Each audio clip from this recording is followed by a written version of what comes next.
Cass is a rare person. She didn't care what you thought of her. She didn't care if you liked her.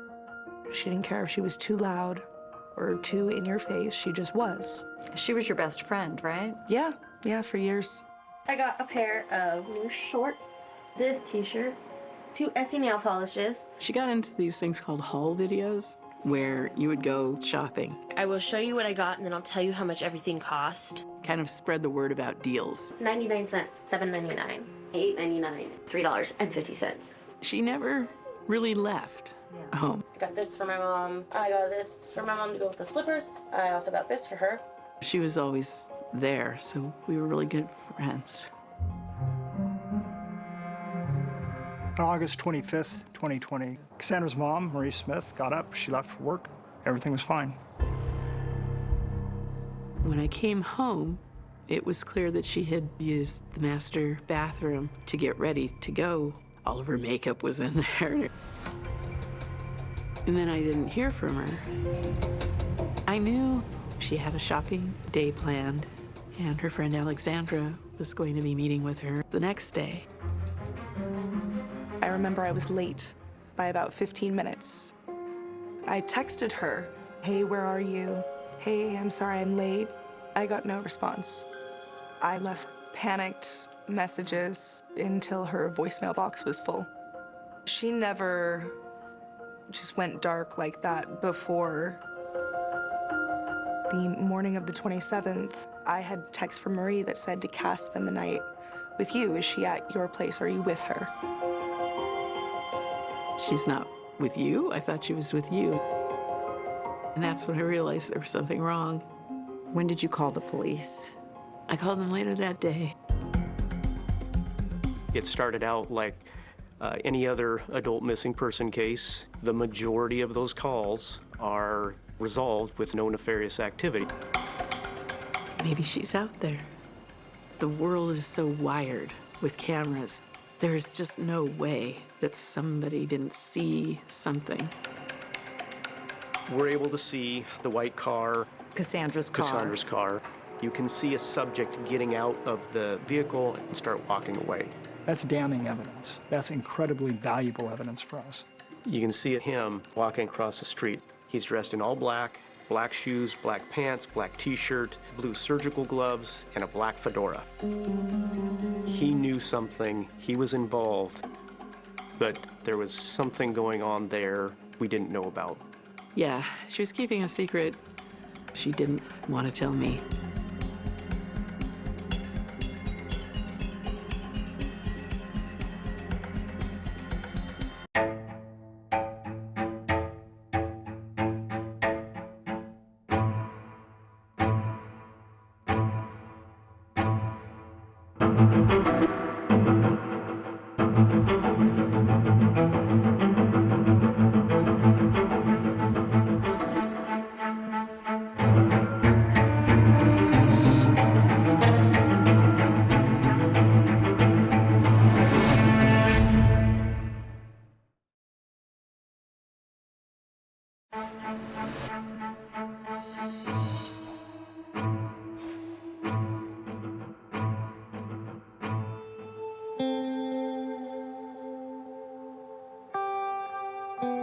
This is Ruby.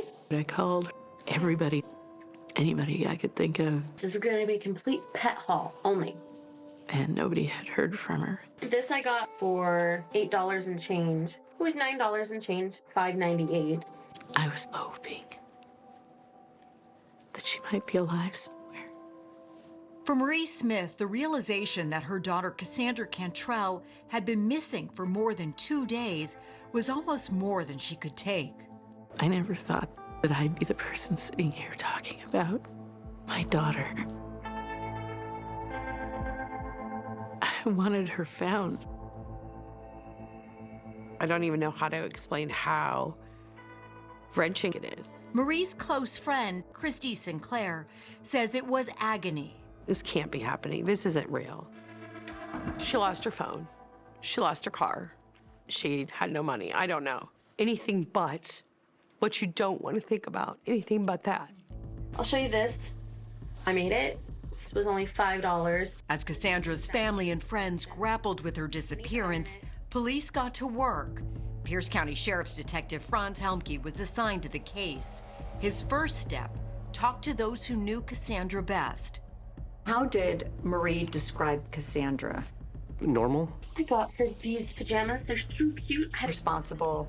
Yeah, responsible. She would, call, let her know, where she was going. Detective Helmke learned Kassanndra was close with her family and good about staying in touch. They're selling these for $15. She enjoyed making those YouTube shopping videos and loved being on stage.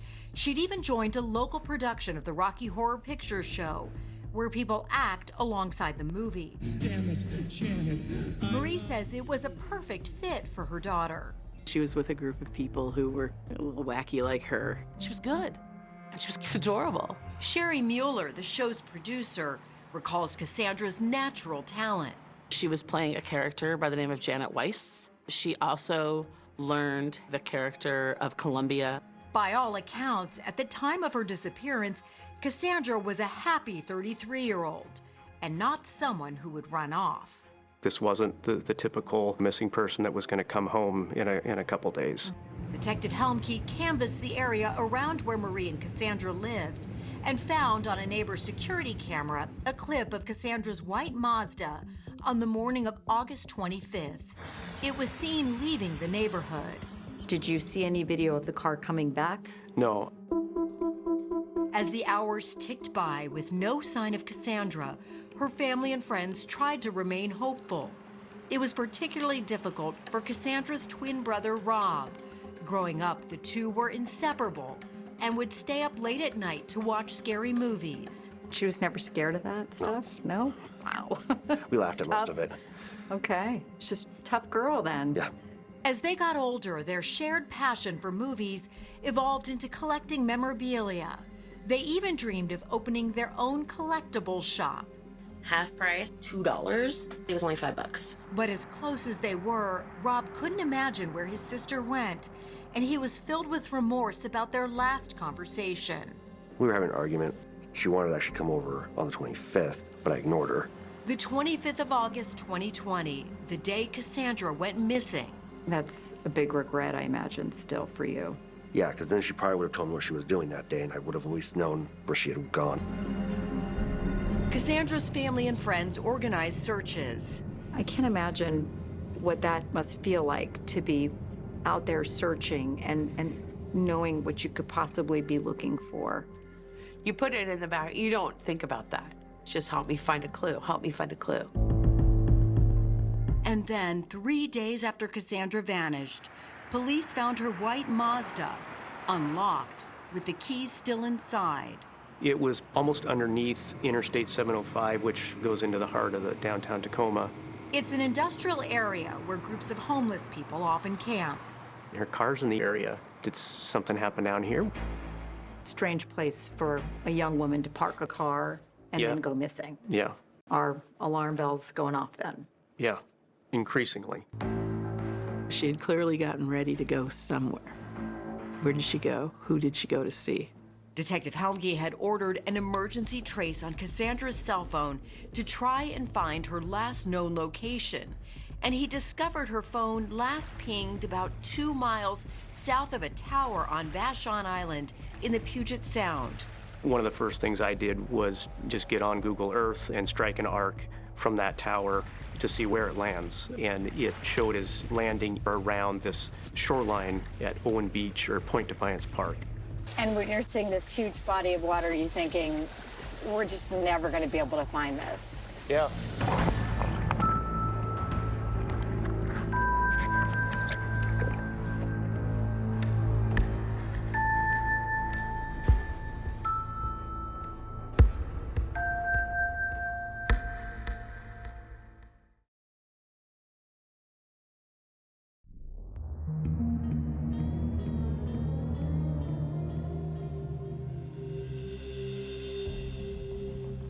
Investigators chasing that last ping from Cassandra's cell phone knew it was somewhere here in the vast waters of the Puget Sound, which is nearly 100 miles long. What's the next step about trying to recover that? We debated about that because it's a needle in a haystack. It's a huge body of water. This is the vicinity that it showed up as being at. But Detective Helmke had a starting point. He knew someone likely had tossed the phone into the water from Owen Beach. Finding it was a long shot, but Detective Sergeant Brent Van Dyke was up for the challenge. He brought the Pierce County Metro dive team out to the beach on a summer day. We got lucky with the tides that day. The tide was extremely low, so it made our search area a little less. Van Dyke had a plan to dramatically reduce the area where the phone might be. First, he asked members of his team to throw stones from the beach to simulate how far someone could throw a cell phone. If you picture throwing something from here, it limits the distance that I would have to search for what he threw.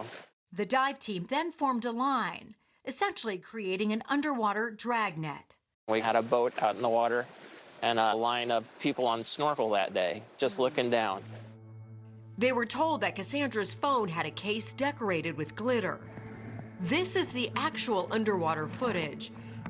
The dive team was in the water for little more than an hour when, incredibly, One of the guys on the line said, "Hey, I think I got it." They saw a sparkle.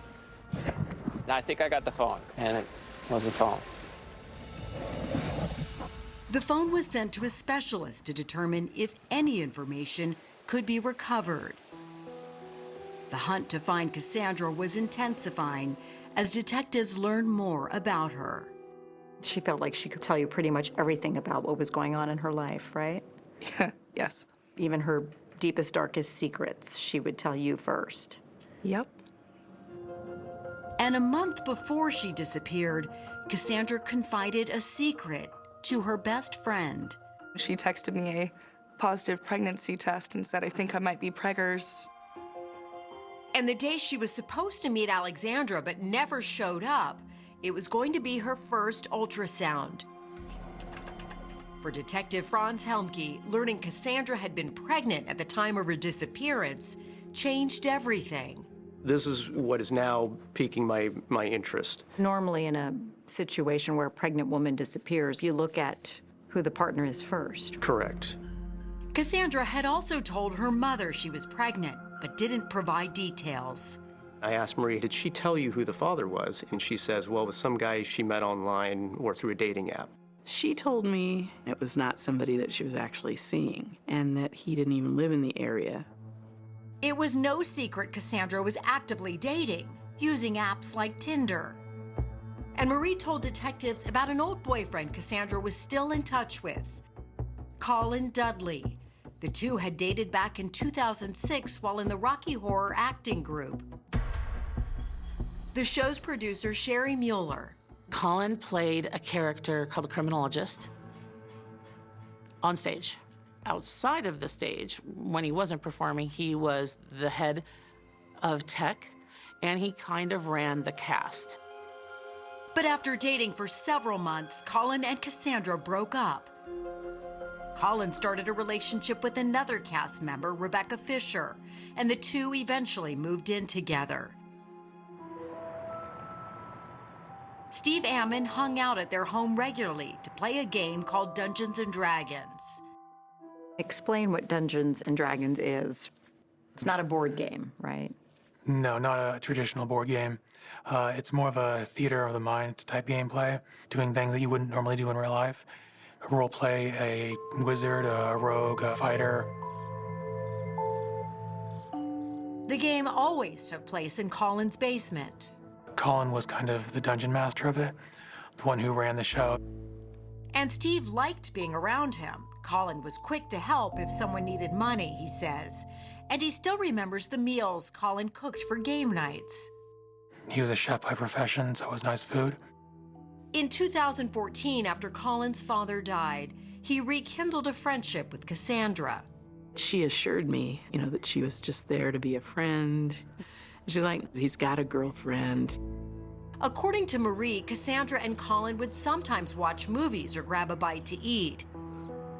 At some point, Alexandra says, even though Colin was living with Rebecca, his relationship with Kassanndra once again turned romantic. And Kassanndra told Alexandra that Colin was the father of her baby. She was very excited. She talked about, names and games she wanted at the baby shower. She had a Amazon registry already made. Cassandra's only hesitation whether she should tell Colin. He was with Rebecca and had mentioned he didn't want to have kids. But Alexandra says Kassanndra did tell Colin she was pregnant, and he was okay with it. She called me, and she said, well, I told him, and it went better than expected. He was calm and said not to worry about it, and that they would talk. Detective Helmke wondered if Colin knew where Kassanndra was. We're just trying to follow up with people who knew Kassanndra, places she likes to go that we could maybe look. Colin sat and talked with Detective Helmke on his front porch, and the conversation was recorded. This is a recorded statement. We're going to be taken from Colin Patrick Dudley. So, we just kind of begin with just simple, hey, tell us about you and Kassanndra. How did you meet?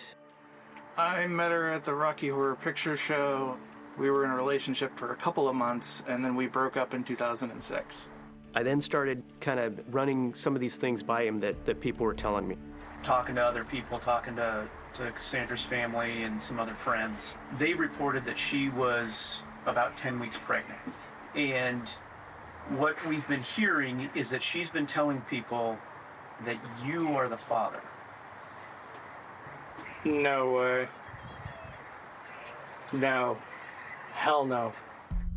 Colin was adamant he and Kassanndra were not in a relationship, and he was most definitely not the father of her child. I asked him, are you sure? No one-night stands, no, hookups after the fact or anything like that. No, absolutely not, he says. In fact, Colin insisted he hadn't seen or spoken to Kassanndra since they broke up back in 2006, except once when he ran into her at the mall. You have no contact with her, no messages or no Facebook or anything? No. Helmke believed Colin was lying, but could he prove it? It turned out a clue to finding the answer was in Marie's paperwork.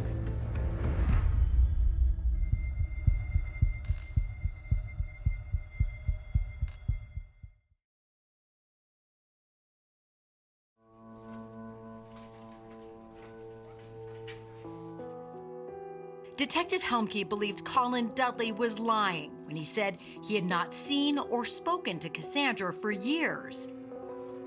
But it was Cassandra's mother, Marie, who provided some proof. She had been combing through Cassandra's old phone bills, where she noticed a mystery number that kept reappearing. We didn't know whose it was because it didn't have a name attached to it.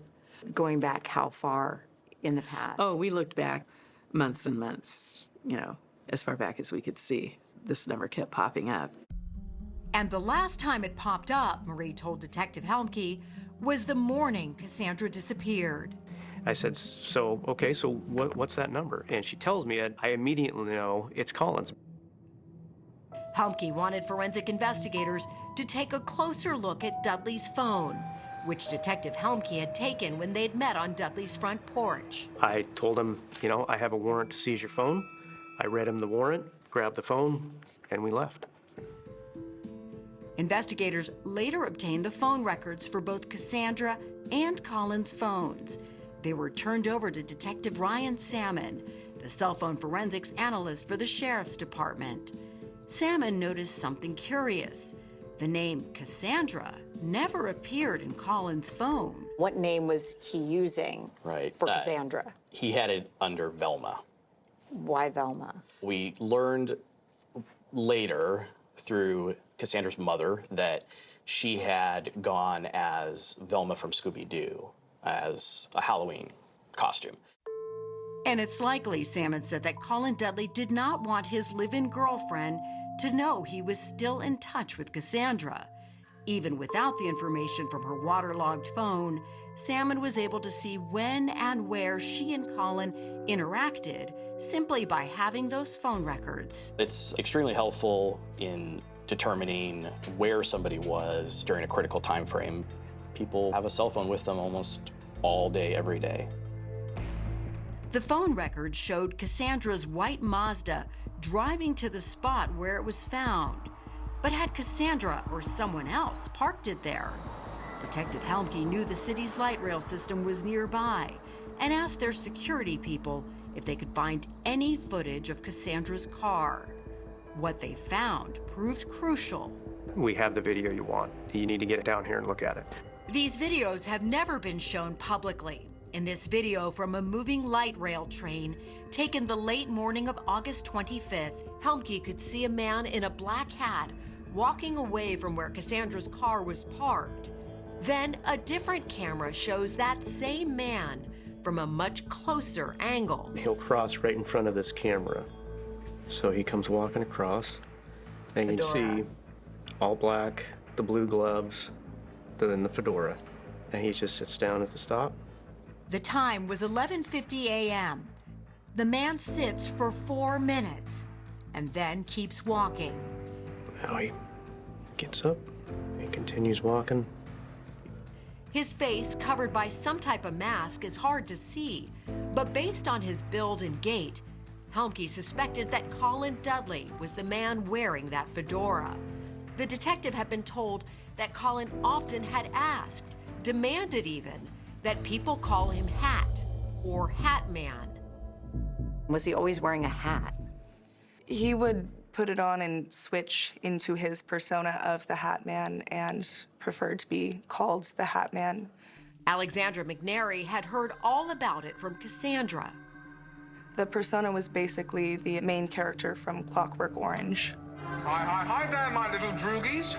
Very dark, intentionally so, morally dubious. Did you see the security video at all of the man in the hat? I did get to see it. And did you look at it and say, that's Colin? Well, who else would it be?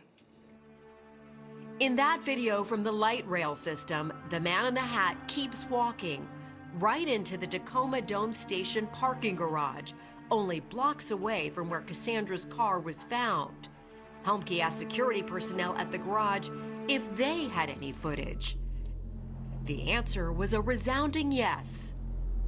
They find him walking into the parking garage to a truck. You can see him using a remote-controlled opener, gets into the truck, and then as he exits the parking garage, you can see pretty clearly in the video the license plate, which comes back to Mr. Dudley. That was Colin's Chevy truck, proving the detective said that the man in the video and Colin Dudley were one and the same. Detective Helmke was convinced that Colin had done something to Kassanndra, and he wanted to get into Dudley's house immediately. We don't have a body. We don't have any true evidence that Kassandra's dead. We're still hoping maybe she is tied up in the basement. 6 days after Kassanndra Cantrell vanished, a SWAT team burst into Colin Dudley's house. What do you think is the strongest piece of evidence connecting Colin Dudley to Kassandra's disappearance? Chat now with the 48 Hours team on Facebook and X.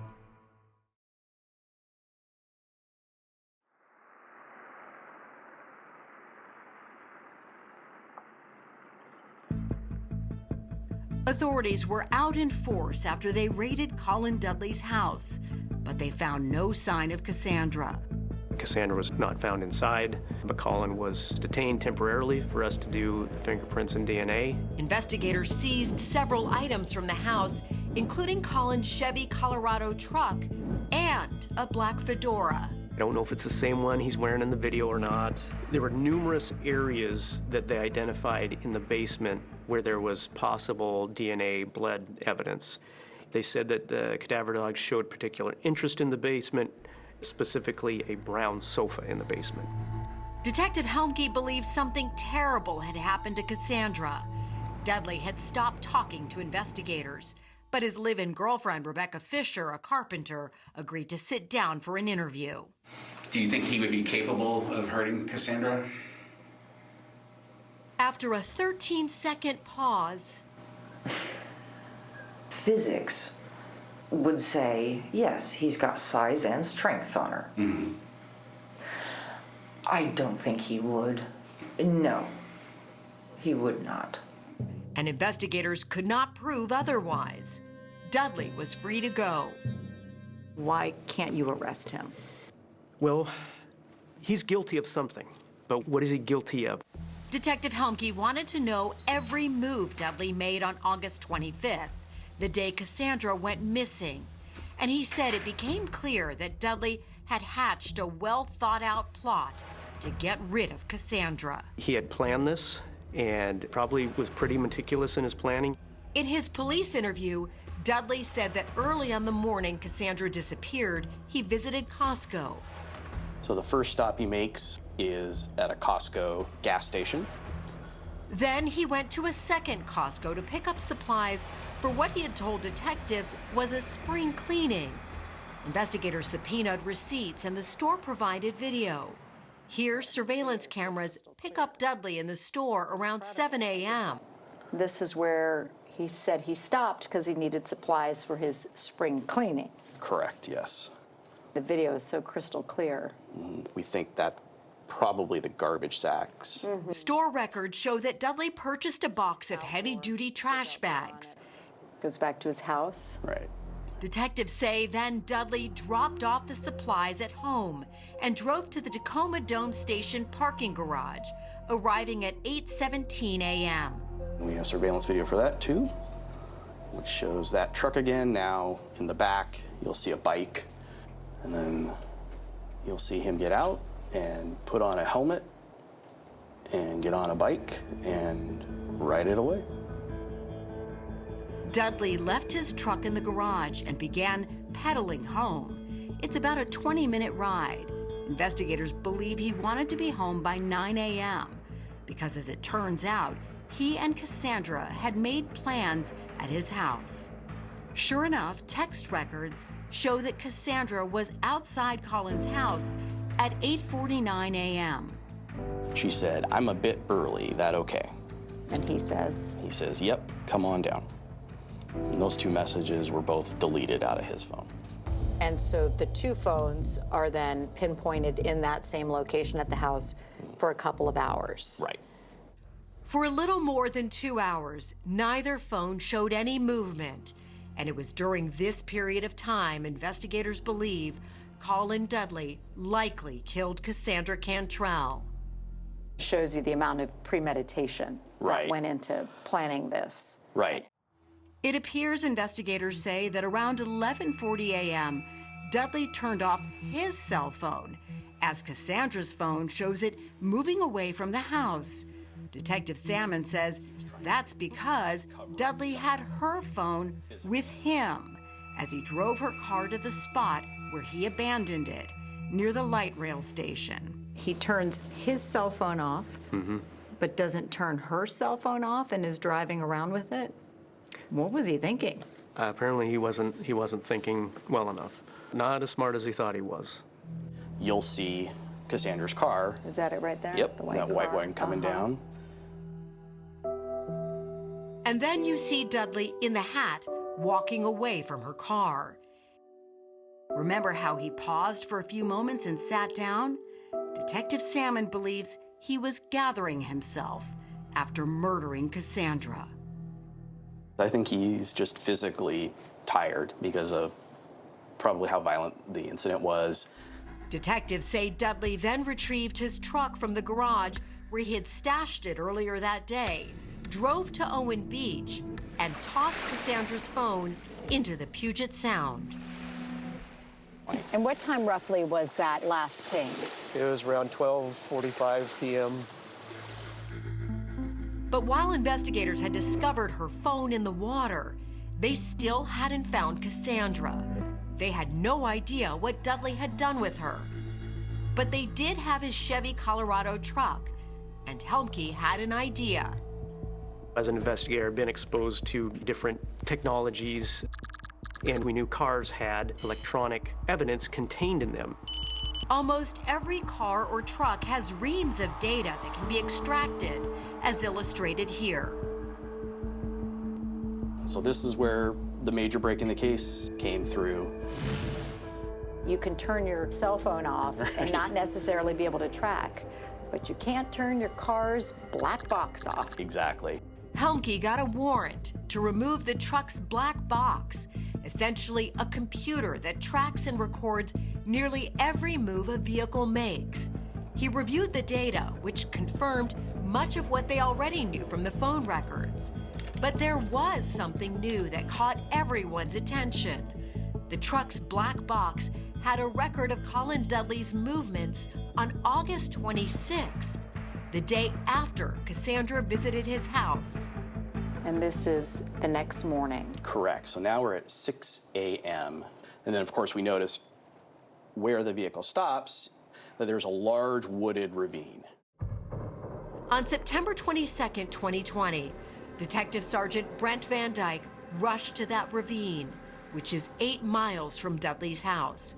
It was nearly a month since Kassanndra had gone missing. I got there first and looked over the hillside, and you could clearly see that there was a garbage can halfway down the hill. You could see that the garbage can had a bag liner and some ropes around it. He also spotted blood. So you clearly at this point knew you had remains. Oh, absolutely. Helmke, also at the scene, wanted to make a quick identification, and he knew that Kassanndra had a distinctive tattoo. I asked them to take a picture of it, so they took a picture and came walking up the hill. Helmke recognized the tattoo immediately. Kassanndra Cantrell was dead. Helmke's heart sank when he thought about calling Kassandra's mother. So I called Marie and told her that I had information that I needed to share with her. My first question was, is she okay? And he said, no, I'm sorry. She's not. Kassandra's twin brother, Rob, overheard that phone call. The second I heard her screaming, I knew that they had found her. Colin Dudley was arrested that night and later charged with first-degree murder. Investigators felt they had built a strong case, so strong that they decided not to try and retrieve the information on Kassandra's waterlogged phone. The case barreled toward trial for 2 years, and then Kassandra's friends and family heard that prosecutors were considering making a plea deal with Dudley. They could not believe it. It was premeditated. It was literally cold-blooded. I have no words. A lot of anger, though. A lot. See more evidence of how the case against Colin Dudley came together at 48hours.com.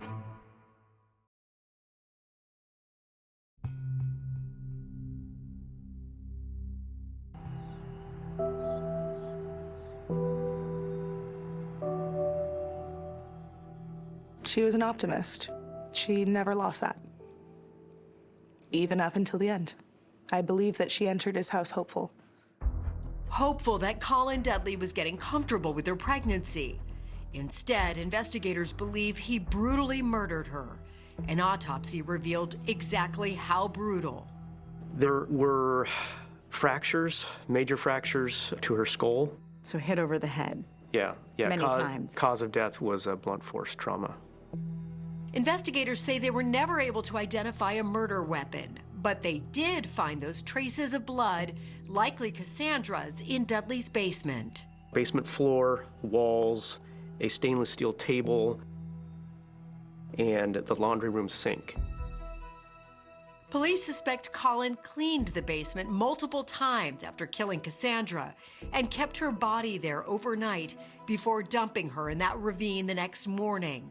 And they believe Colin's live-in girlfriend, Rebecca, was home during some of that time. And thinking about, Rebecca's there in the house too. That was my next question. Yeah. Was there any thought that she had to have been involved? There was no, some people thought that. Investigators confronted Rebecca. Did you have anything to do with the disappearance of Kassanndra on any level? Nope. We did not find any information that she knew that it went on, that she had anything to do with it. They kept separate areas of the house. And so I could see, you know, her doing her own thing and not going down the basement. Yeah. But Rebecca did confirm to police that Colin never wanted to be a father. He does not want to be a dad. Pierce County Deputy Prosecutors Brian Wassenkary and Patrick Vincent went to work on proving Colin's guilt. I thought this was a very strong case, at least circumstantially. I mean, oddly, it's not one in which we had a great deal of physical evidence. It was a case that relied on essentially digital records. Like that video of Colin leaving Cassandra's car, those phone records placing Kassanndra at Colin's house the morning she disappeared, and the data showing Colin's truck where Cassandra's remains were eventually found. For the prosecutors, it seemed like a lot, but they were concerned about convincing a jury at trial. We don't have an eyewitness. We don't have a murder weapon. We don't have a confession. So when the defense offered to accept a plea deal, the prosecutors negotiated. Eventually, Colin Dudley agreed to plead guilty to murder in the first degree for killing Kassanndra. The prosecutors brought the deal to Cassandra's family. They were furious. But on November 14, 2022, Colin Dudley formally entered his guilty plea. With regard to the charge, murder in the first degree, having pleaded guilty and not guilty. Guilty. He was sentenced to 26 years in prison. I have no words that would even encompass the frustration, anger, sadness, heartache. Cassandra's family and friends had wanted a trial where the full story was told.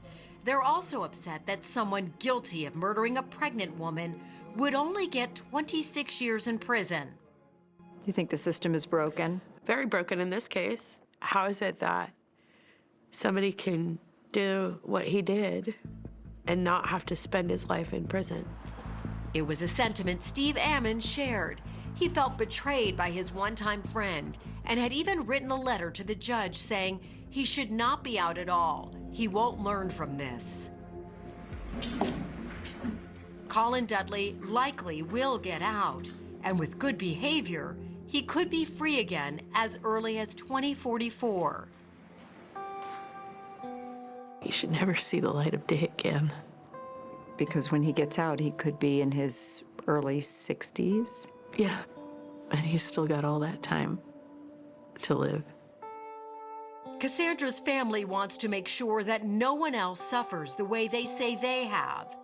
They would like a law in Washington state that if someone is guilty of knowingly killing a pregnant woman, they would automatically get a life sentence.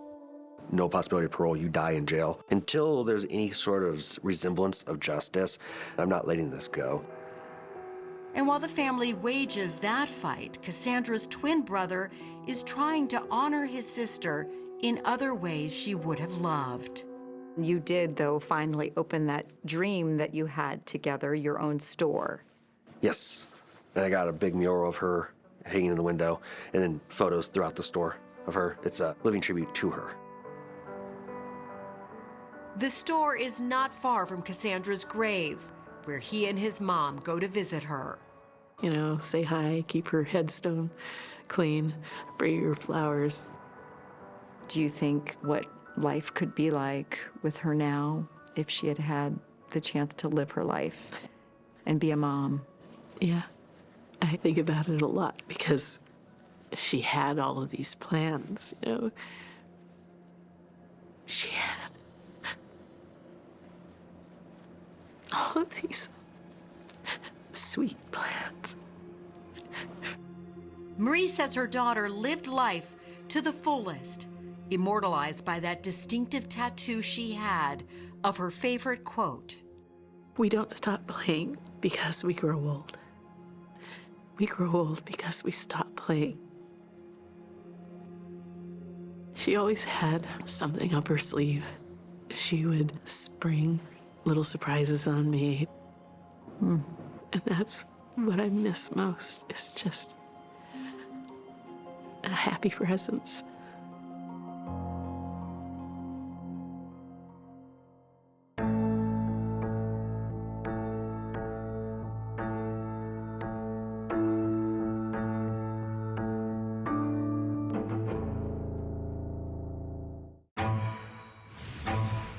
A loving mother of two, fatally shot in her home. But how?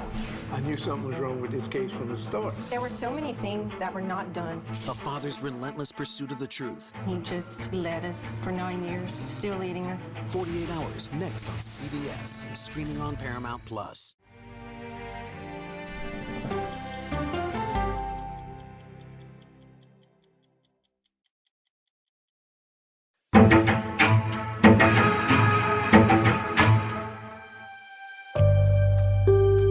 I'm Anne-Marie Green, and welcome to 48 Hours Post-mortem.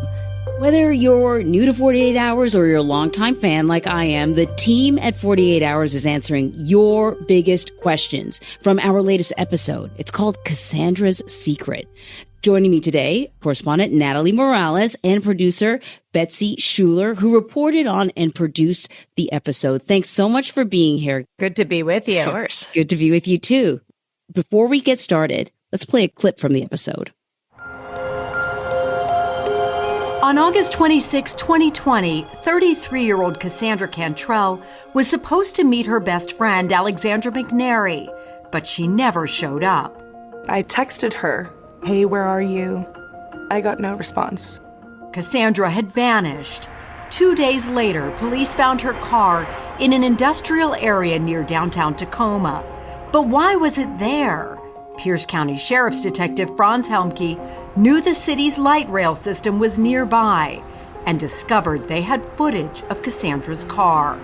You can see a subject getting out of the vehicle and start walking away. He's dressed in all black, blue surgical gloves, and a black fedora. Who was the man in the hat?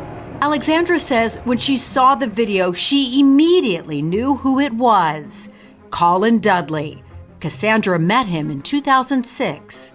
Was he always wearing a hat? He would put it on and switch into his persona of the Hat Man and preferred to be called the Hat Man. Helmke confronted Colin, but Colin insisted he hadn't seen Kassanndra in years. Helmke suspected Colin was lying, and there was something else. Kassanndra had a secret. And so, if you've watched the episode, then you know Kassandra's secret is that she was pregnant. And not just that she was pregnant, the father of the child was a friend of hers who was in a relationship with someone else, had a girlfriend, and that girlfriend told police he never wanted children, right? So this is Colin, and he turns out to be the prime suspect and is now behind bars for her murder. All right, so I have to ask, I'm very curious to know, what was the most asked question that you got about this case?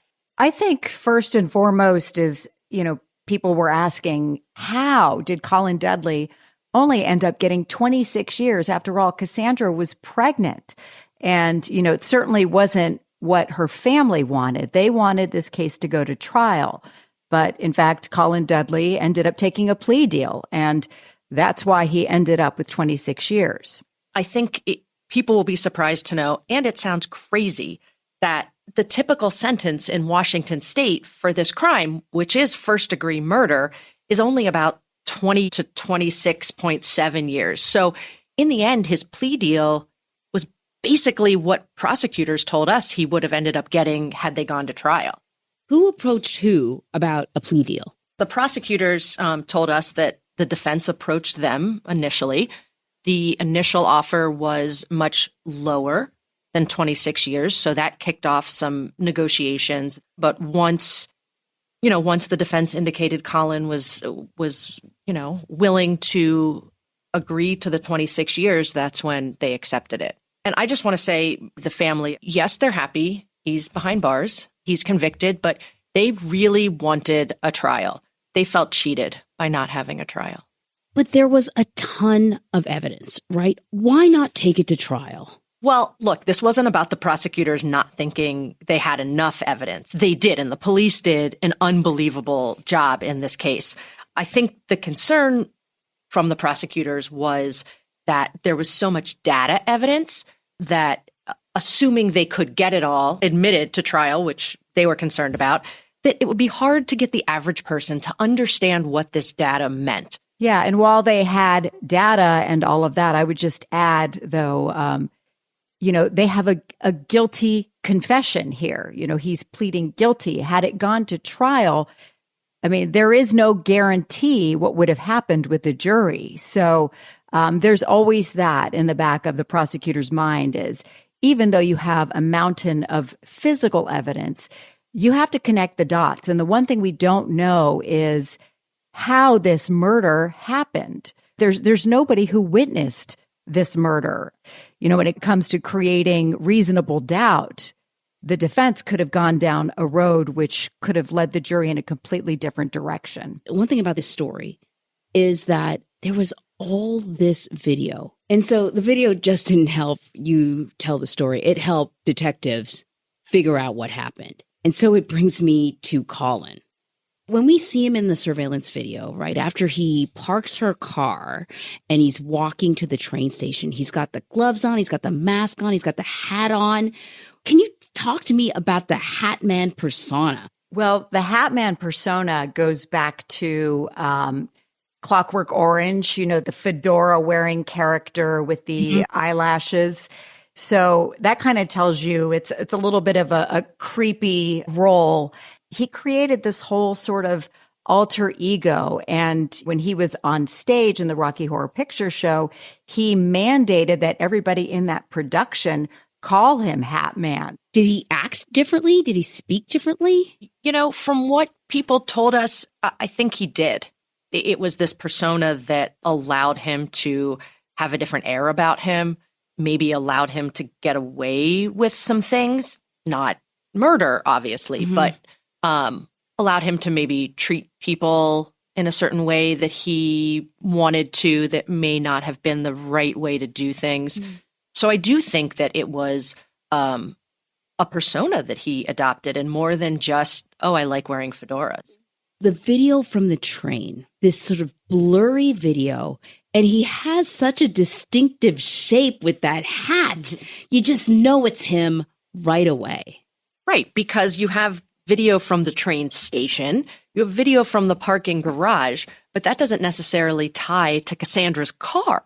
What tied to Kassandra's car is just what you said, from the moving train. It's just the luck that the train passed at that moment is, yeah. He parks the car in an area that, it's known for homeless people. And I thought to myself, he's trying to pin this on a homeless person, I think. He leaves the keys on the dashboard. He does all this stuff that really makes it seem like it's really clearly planned out.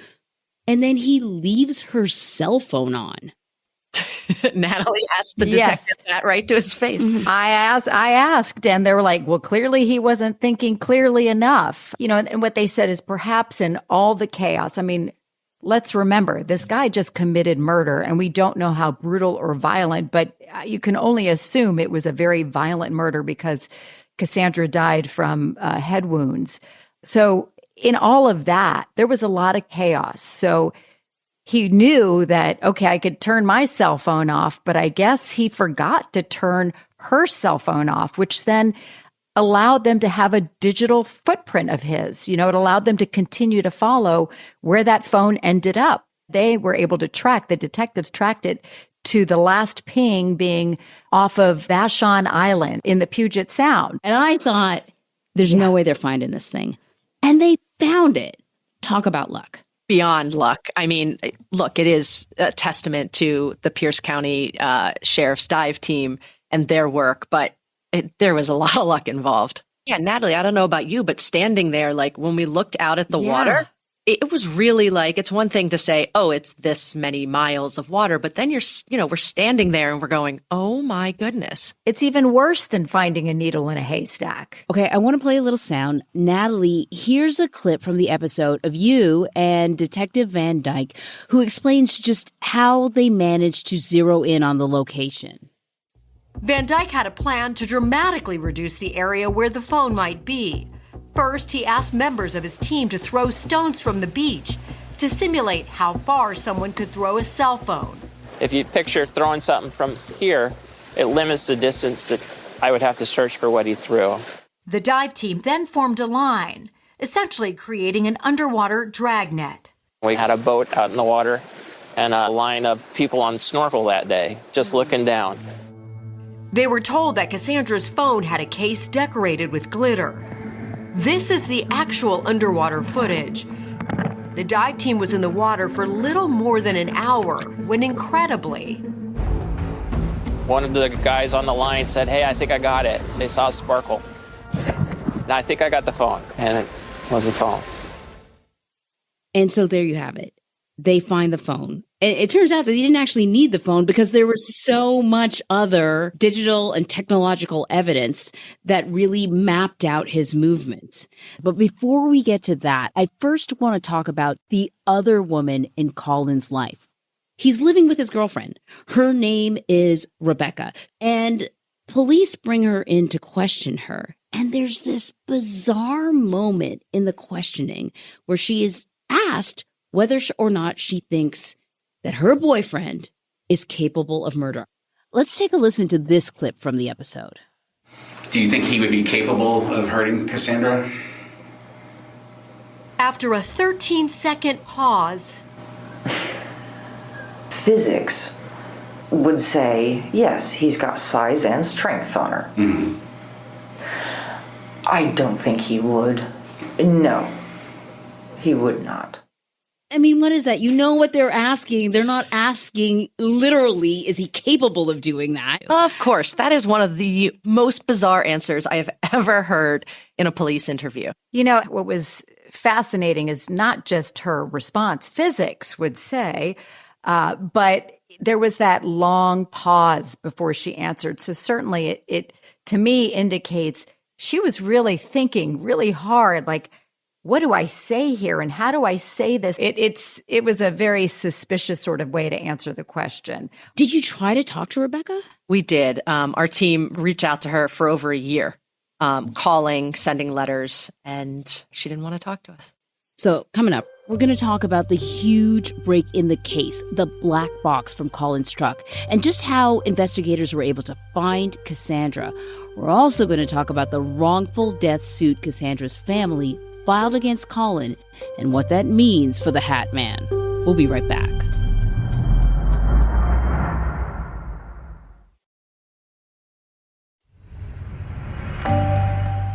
Welcome back. You know, there were sort of three elements to this case that really stood out. There was great investigation, the detective work. There was certainly good luck. And then there was the technology that led to the conclusion of this case. So investigators believe that Kassanndra was killed in Colin's house, but, you know, they didn't have a body. And so, as I'm watching the hour unfold, I think to myself, that's going to be the real challenge.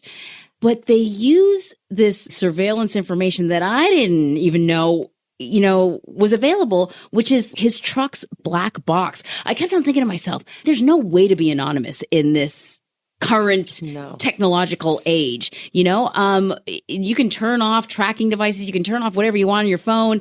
Man, if people want to find you, they can find you. So they're able to figure out where her body might be based on the truck data. Was that sort of new to you, or have you seen that before used? No, that was new to me. Natalie, was that new to you?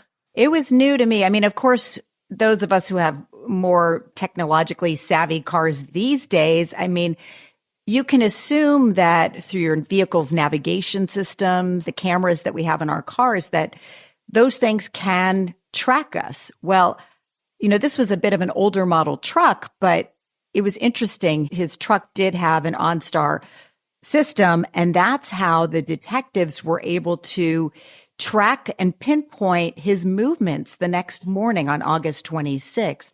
And they pinpointed and tracked it to a nearby ravine. And one of the detectives knew that area and suspected, if you're going to get rid of a body, this is what you would do. this is where he this would was go. the huge break in the case. I want to play another clip from the episode. Here's Detective Van Dyke describing where they found Kassandra's remains. I got there first and looked over the hillside, and you could clearly see that there was a garbage can halfway down the hill. You could see that the garbage can had a bag liner and some ropes around it. He also spotted blood. So you clearly at this point knew you had remains. Oh, absolutely. So this is, the part of the hour where I just thought, no, like, oh man. And they go down the ravine and they want to verify that it's actually her. And so he asks for a picture of her tattoo. Can we talk about her tattoo? Yeah, I mean, it is such an identifying mark, but it also it captures her persona perfectly. It's a George Bernard Shaw quote, which reads, "We don't stop playing because we grow old. We grow old because we stop playing." And that's who she was. Kassanndra loved fantasy. She and her twin brother wanted to have a collectibles store with a bunch of fantasy items in it. She loved going to Disney, dressing in costume. She was very whimsical and playful in nature. And her mom, Marie Smith, said that was exactly who she was. That quote encapsulates Kassanndra perfectly. It's how she lived her life. She was playful. She was whimsical. And, sadly, she will not grow old. And this is, the tragedy of this case is this is when they knew they were able to identify Kassandra's body. Mm-hmm. Yeah, and I think, the family, to a certain degree, still had some hope up until that point. And it was almost a month later, if I remember correctly, when they found her body. And, her mom remembers getting the phone call and asking if she was okay. The detective, like, we found Kassanndra. And Marie asked if she was okay. And it's just heartbreaking. Often when it comes to victims, you're left with a handful of pictures and then you sort of lean into their loved ones to bring them to life. But you had Kassanndra completely, she was everywhere. There were dozens and dozens of YouTube videos where she did these clothing hauls. She talked about her dog. You got to see her dog. I mean, I don't know what's more real than that. And we just felt very fortunate to have that. And I think, and Betsy can add to this as well, that when you produce these kinds of stories, it's hard sometimes knowing that, the victim is dead to kind of get a sense of who they were in life. And those videos really tell her story. She was vibrant, charismatic, loved a good deal, like so many people love to shop. And I think that really translates when you see all of that video and how much she looked forward to helping her friends out when it came to getting a good bargain somewhere. Right. Yeah. I mean, it sounds so obvious. TV is visual. So on the one hand, to have someone describe her, but on the other hand, to get to see it and you really, really feel it. And she comes to life through those videos. Natalie, when you were describing her, I thought to myself, I kind of see what is similar about Kassanndra and Colin, right? But it's like almost like the opposite sides of a coin. Here is a woman who is playful, who enjoys role playing, who is tapped into sort of everything that's great about that childlike imagination. And here's a guy who's tapped into the same thing, but a much darker side, the Hat Man.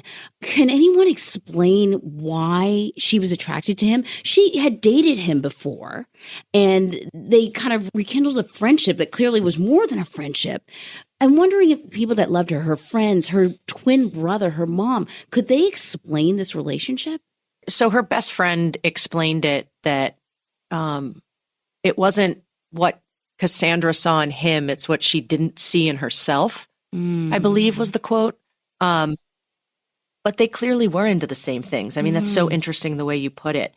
And, back when they met in Rocky Horror, I mean, at that age, you see someone on stage and playing these different characters. I mean, there is some allure to that I can see. Mm-hmm. It's a bit of that narcissistic personality, you know, the man who wears the hat and demands that the whole cast and crew call him Hat Man. And, you know, of course, he's playing this role, but at the same time, there's a power that comes with that. And perhaps she was attracted to a bit of that power and that authority that he exuded. Marie said the first time that Colin stood on her front porch, she knew he was bad news. Natalie, correct me if I'm wrong. I think she chose not to try to break them up because she felt if she tried to break them up, it would make her want to be with him more at that age. But she took one look at him and knew he was bad news. Well, I think when they rekindled their relationship, that's also part of the secret that Kassanndra was keeping, was that she didn't tell her mom that she was back on with Colin. Marie knew that Kassanndra and Colin were meeting up and going to the movies and having, you know, lunch together, but she didn't know how far that relationship had gone at this point. And she was telling her mom and her brother, I believe, that it was only a friendship. And at some point, she told at least the friend we talked to that it changed into something more romantic. Because she told her mom the father of the child was just somebody on a dating website that she had met. Because she was scared what her mom was going to say initially if she found out it was Colin. I know you've done stories before where the victim has been pregnant. And this is often a very crucial time for women when they are in unhealthy, toxic relationships. We don't know the nature of this relationship prior to this, but we know that his girlfriend said he didn't want a kid. Multiple people said he didn't want a kid. Can we talk about how often pregnant women are victims in cases like this? Yeah, you know, we see that pregnant women are often victims in pregnancy. It tends to be, you know, a pivotal point in relationships where somebody is in a vulnerable situation. According to some articles and statistics, women in the U.S. are more likely to be murdered during pregnancy or soon after childbirth than to die from medical issues, even leading to maternal mortality. So it's a time where it can be very toxic. If a relationship is already, you know, at a breaking point, it can be a very difficult time for relationships. So you cover, you know, cases like this all the time, murder cases, kidnapping, stalking cases all the time. Does it take an emotional toll on you, Natalie? You know, any case, I think, especially when you consider that somebody has lost their life, is very hard to cover. And in this case, a young pregnant woman who had so many sweet plans, as her mom told us. You know, she even had a baby registry set up. So when you see, you know, this woman who was really celebrating all that she had to live for, and in fact, celebrating the new life she was creating inside of her, you know, that was, I think, most particularly sad in my case, thinking about this young woman in the prime of her life, like just really figuring out who she was and so excited to become a mom. And that got me a couple of times. It was pretty, you know, hard to keep the emotions in check when you're doing the interviews. I cried, watching Marie's interview and cried with Marie and, you know, asked if I could give her a big hug afterwards. I mean, we're reporters, producers, we have a job to do, but we're humans too. And these, you know, these stories are sad. And the more you hear about the people and the more real they become, and you hear the emotions from the family, they lost someone they love tragically. It's just really sad. Mm-hmm. Kassandra's family has filed a wrongful death lawsuit against Colin. The civil trial was delayed, and it's scheduled to go to trial in February of 2024. So how does this differ from the original case?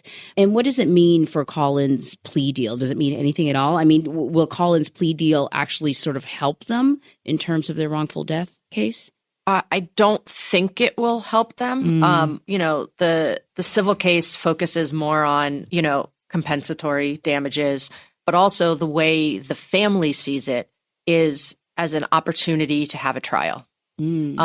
So For them, I would speculate it's less about what they can actually get and more about one of the things they wanted, which was for this to go to trial and more information to come out and more people to know about Kassanndra. Here's a woman that they loved completely in life, and they deserve to know, what her last few moments were like and why. More than anything, they deserve to know why. What will you two take away from covering this case? I think for me is, thank goodness we do live in such a wired world that it's almost impossible to get away with murder. If Colin thought he had a plan and meticulously, thought of the details leading up to the crime, he didn't think of everything. And he certainly wasn't counting on there being surveillance video practically at every turn of his and tracking devices that would eventually unfold what was the actual crime, that he murdered Kassanndra. Yeah, I think that's a really good point. Yes, the sentence is low, but he is behind bars. The bad guy is behind bars. And I think that is always something that you can take away from this. And I think her family wants to make sure that memory is kept alive, and also to ensure that people understand the shortcomings of our criminal justice system. It may not exactly be the result they wanted, but in this case, Colin Dudley is locked up for a long time, 26 years, not as long as they would have wanted, but, he is locked up. So I've had the pleasure of working with the amazing team at 48 Hours. And it's always remarkable to me how well you weave together the stories. What does it take to put together a good 48-hour story? What are you looking for? It's got to have several components. It's got to have people who are willing to talk to us. We want to hear from the people directly involved, the victims' families, the perpetrators or the perpetrator's family, the detectives involved, the lawyers. So we definitely need people who are willing to talk to us. A compelling investigation, good police work always helps. It was stellar in this case.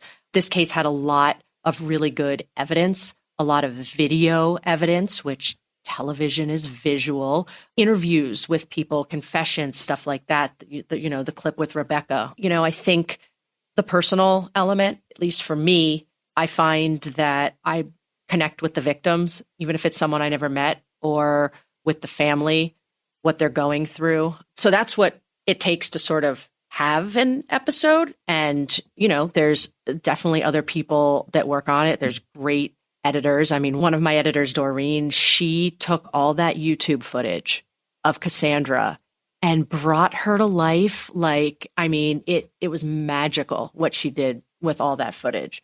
We also spend a lot of time as a team just talking about the story, right? What's interesting about the story? And then you structure it, and the structure changes. We changed the structure on this almost up until the end, just to find what works. And that's all part of the process, how best to tell it so that it's a compelling story, but also for the audience to understand it. Well, it was a fantastic hour, as usual. That's 48 Hours Postmortem for us this week. Betsy, Natalie, thank you so much. Thank you for having us. Thank you. Be sure to join us next Tuesday for another Postmortem. Watch 48 Hours Saturdays, 10, 9 Central on CBS and streaming on Paramount+. And be sure to follow 48 Hours wherever you get your podcasts. You can also listen ad-free on the Amazon Music or Wondery app.